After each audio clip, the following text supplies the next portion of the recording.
Kia ora and welcome back to the channel. I'm Elvie and today we are doing a painting together. I'm sorry I'm late on uploading a video. I've been a little sick and busy, but I thought I'll just do a kind of paint together from a photo, and I've decided on a bird because I don't think I've painted one of them on the channel in a while. Today I've decided to change it up on what I'm using. I'm just using a coloured pencil because sometimes it's nice to see a different line colour poke through the work. And the photo I'm referencing, I'll try get an image up on the screen for you guys, but it's very grey. So I thought this would be a nice pop of colour. Anyway, let's get into it. I'll move the paints out of the way for a moment. I'm going to do it landscape, even though it's kind of more of a portrait photo of the bird, and that is just because I want to add a bit of the water it's next to. So I like to start off with the head, just so that is placed and the focus of the work is placed in the image. So I start off with a kind of light circle, and I've got a very rectangular head, so I kind of oblong the shape a little bit. You can kind of see it's quite a good pencil for that case. Then I round off the head into the back a bit. Next is the beak, which I will just continue to elongate what I've got going on up here, not being too precise because I can do that with the paint as well. And then the beak kind of blends into the eye, so just add a little bit of a rough kind of elongated circle, and then I'm going to outline where the grey is of the bird because it's separated grey and white on the face a bit. Then underneath the beak it is a little bit of feather, so that will elongate into, kind of connect into the head here. So that's the head. Oh, if it wants to focus. Maybe it doesn't want to focus. Beautiful. And we continue. If it wants to focus again, there we go. And so it's very slouched over, so the neck kind of comes out of the head here, very kind of slightly, then it leans back towards the body, so it's kind of a bit of a curve around. And that blends in a little bit with the body shape, which we'll start drawing now, which is start up by the neck, and it kind of comes down very lightly. I'll draw it in, and then the body kind of continues outwards a bit from that curve up here. Then we'll bring it down and around. Kind of reminds me of a leaf shape. It goes so we'll just draw it in, curve it around. It's got some feathers coming off here, so I'll just draw that in a little bit, being very loose, and then we'll bring the feathers down where they kind of meet at the tail. Got some more larger feathers here, and then on its back it's actually kind of got these beautiful, like, delicate looking feathers, kind of like here. Definitely not here, it's still feathers, but it just kind of gives the texture of that. So we'll do something like that, and then we'll come back into where the feet are, which is kind of here, which is in line with where the white is, kind of. They've got very long legs, so we'll kind of bring that in. It's got a foot here, or a toe, I don't know. I think they might be called toes. And we've got another leg over here in the back, doing a very similar weird shape thing. And that's our heron. So I'm now going to kind of roughly add in a bit of the landscape, which is just rocks. So we've got some rocks going on here, just kind of outlining their shape trying not to let them just be a circle or a square, kind of adding some corners and lines in different directions, because I find that helps with achieving rocks, just adding weird lines and shapes and stuff. And then I add in where the shadow the shadow goes, so there's a bit of a shadow here. And then we've got some more rocks, trying to change the shape of them in comparison to each other. And we've got another kind of rock poking in here. Now there is water here, so I think what I'll do is I'll suggest it with the paintbrush, but I won't draw it in. Maybe I'll draw a little bit in, but like not as detailed as here. But there are rocks underneath the water.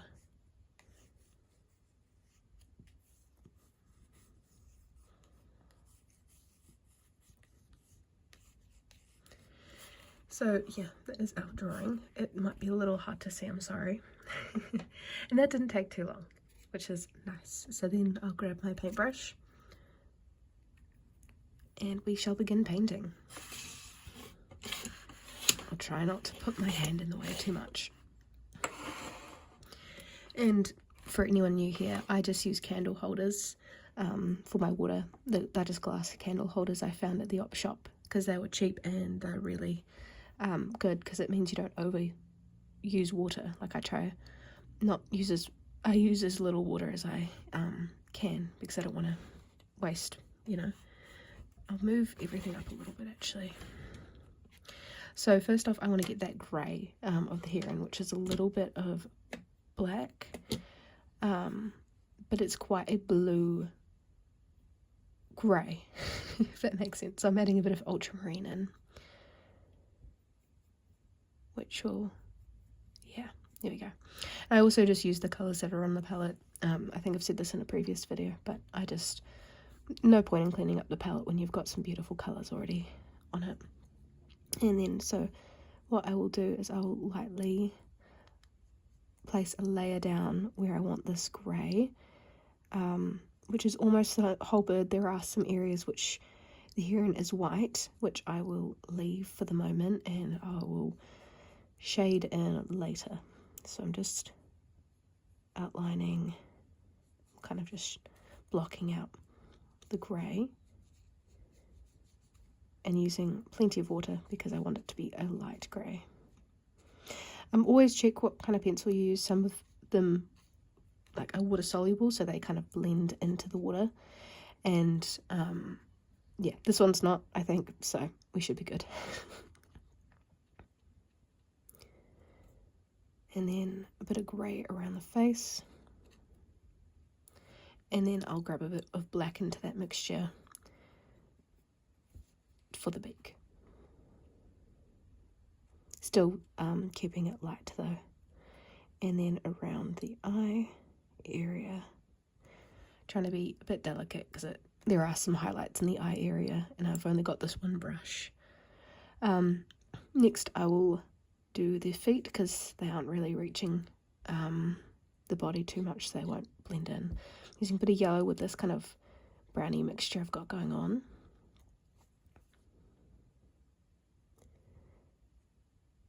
If you've ever got too much water on your brush, you can always grab a little bit of toilet paper or like a napkin or serviette or something and just dab it off. That way it's a bit easier to control on the paper.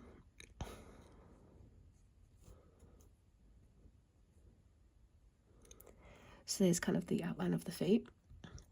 And so now I'll go into the rocks. I'll move it back up again. Sorry, I think I might have shifted it down. I'll use this grey that I use for the beak, a little bit of brown though. I think this one is burnt sienna. And just, that's so I can just differentiate it from the heron's colour. And of course I can add different shadows and layers over top as well.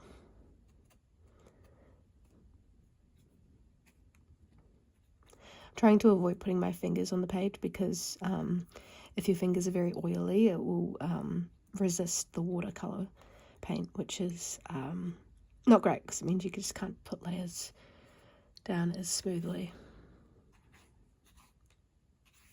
So I'm adding very, very light grey patches in the water as well, where I'm suggesting rocks would be. I'm so sorry about my voice, by the way. And then there, I think, as well. But yeah, very light, and they'll dry very lightly as well, which is nice. So it's kind of the first fundamental layers down.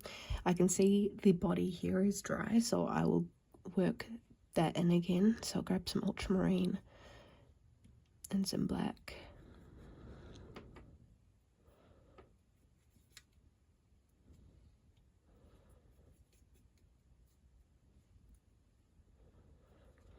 And then I kind of want to work on that texture in the back, so I'll just kind of go back and forth with very light motion.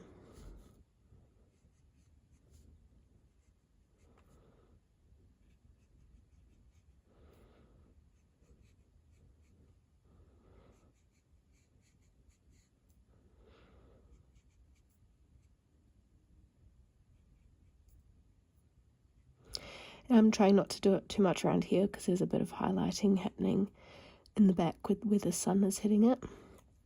And then I'll go in with a bit more of a flat grey around the side here and the rest of the bird. It's a bit darker around here.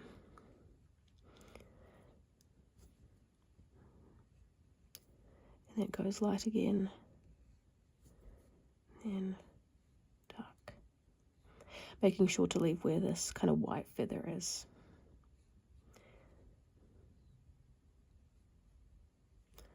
And then we'll come back around the top of the bird, where here where the neck is kind of hunched is darker.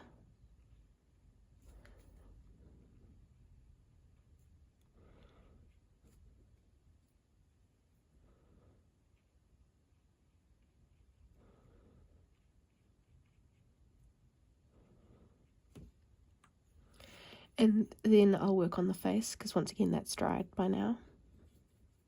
So I'm just grabbing a bit of black and mixing it in with whatever is on the palette.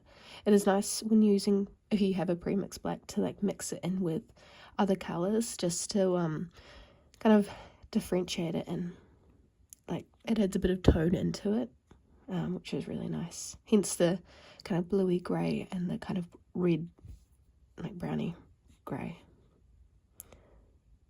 So I'm just adding a bit of a shadow underneath the beak here.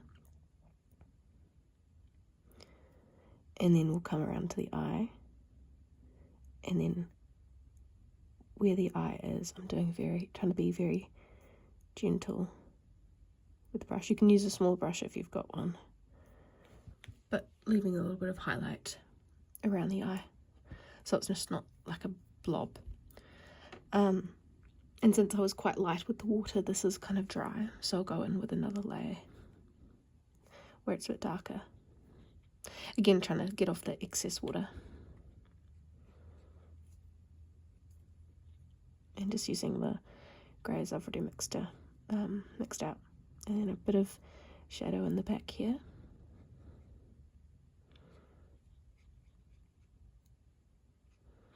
And then a little bit of darker in through here, but not too much.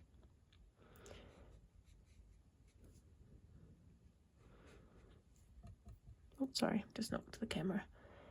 And then there's a darker feather underneath down here.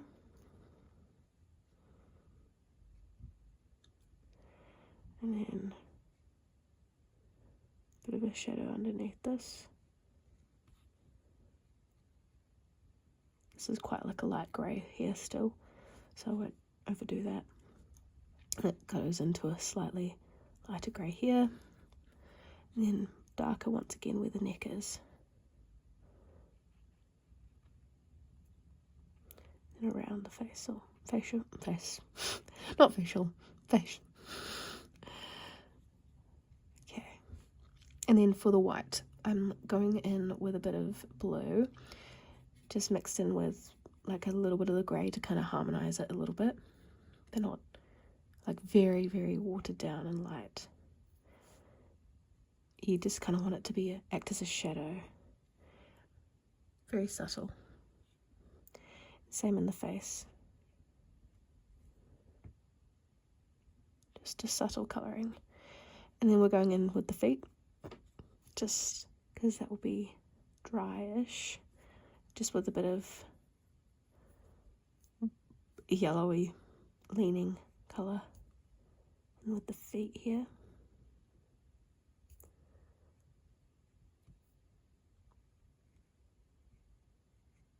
Just to kind of match the tones of the body a bit.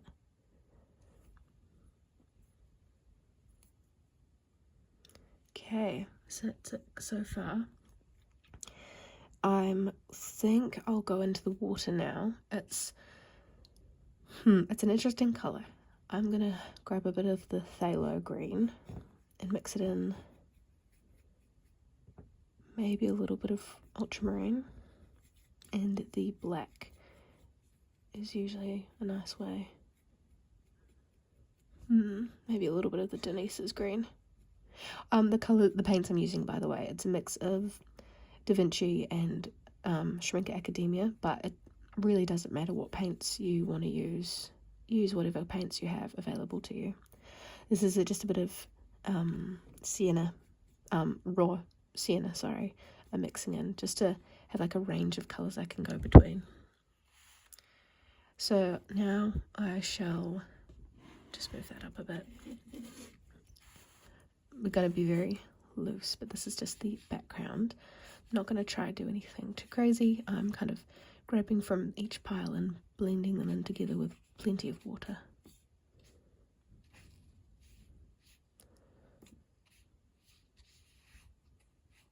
I'm not too worried about filling it in as such.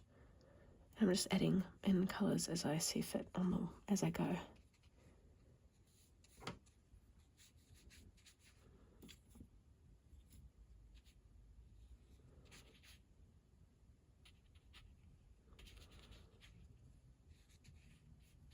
Trying to follow the motion of the sideways.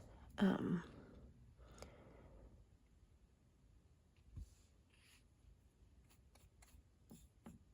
then, yeah, trying to bring all the colours in together.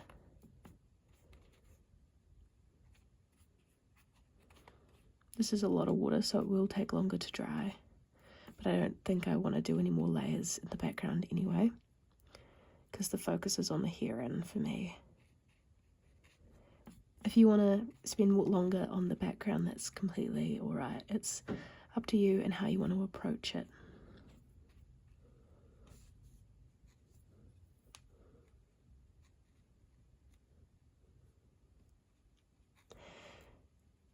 And then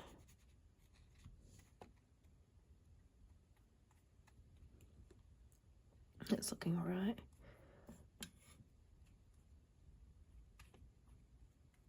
You can see a bit of texture and granulation coming through, and that will be from the ultramarine and the sienna here. And then the last thing I kind of want to focus on is the rocks, and they look about dry. So I'm grabbing a bit of the black, and then a bit of, I think this is Indian red. And that's kind of leaning too red, so I'll add a bit of raw sienna. Maybe a bit of ultramarine as well, and that's alright. Raw sienna and like yellow ochre are similar. Raw sienna just tends to be a bit more transparent, but I like either colour. It just depends if you have a preference. Like, you might have none of these colours, or a different range of colours, or only some of the colours, and that's completely okay. Most colours you can mix and kind of make up and improvise and stuff. It's actually better to be able to just enhance your mixing and get comfortable with mixing colours you want, and then coming back to having lots more colours on your colour palette. It means you're not as reliant on colours. And if you can see here, this is what I meant by when I put my finger on the page, it's beading up a little bit because my fingers must have been quite oily. But that's alright, I'm not too fussed. This is just a nice fun painting to do. And then, yeah, I think I'll maybe add a little, like a very light wash of this where I had that original layer a little bit. It won't like be obvious, but it will be there, you know. And the next step will be to leave this out to dry. So I will come back to you with it all dry and I'll give you a closer look. It's in the process of drying still, but I thought I'd give you a closer look just before it dries so you can kind of see it so far. You can see it's kind of pooling down here, but the paper's held up pretty well. I used a fair amount of water on the background.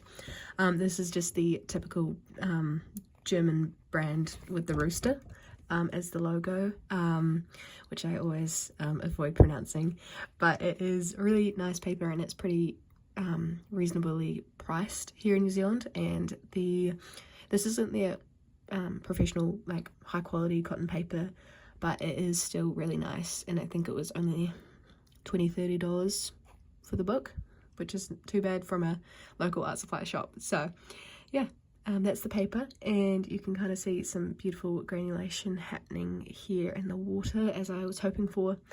And yeah, the kind of coral colour of the pencil is a nice kind of pop to the work itself. So yeah, that's it so far, and I'll get back to you guys when it is dry. I lied once again. I actually thought, you know what, I'll show you guys what I do if this is happening and it's a bother. I grab a tissue and I just soak it up a little bit with the tissue, and it is pretty well done like that. And you can do that with the paper if you want to add texture into the water. Do I want to do that? You know what, we can do it today. So this is just a tissue, and so say I want texture in the water, I can just dab it a little bit where kind of following the water. This is kind of a good way to do clouds, and it kind of lifts up the paint, especially this is when it's still wet, but it lifts up the paint. It's a bit harder depending on the brand, like if they're very staining colours they won't lift as easily, but it's still interesting. I'm being very light, but you can be quite harsh with it and create quite dramatic textures. You can do this with a lot of things. You can do it with like plastic, you can do it with yeah, you're not limited to a scrunched up piece of like newspaper or whatever, but you can kind of see where I've dabbed it and the texture it's created, and you can see why it would be quite good for clouds, and it helps with the drying process as well. It lifts up excess water and stuff.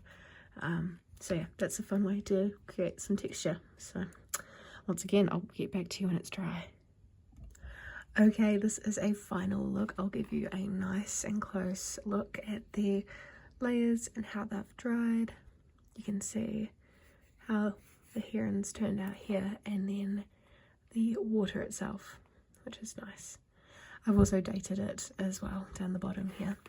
But that's all for today, guys. Thank you for watching. I hope this has been fun and enjoyable. Maybe you've followed along, maybe you've given painting a go, or maybe this was just a way to relax. Either way, thank you so much, guys, for watching, and have an amazing day. I'll see you in the next video.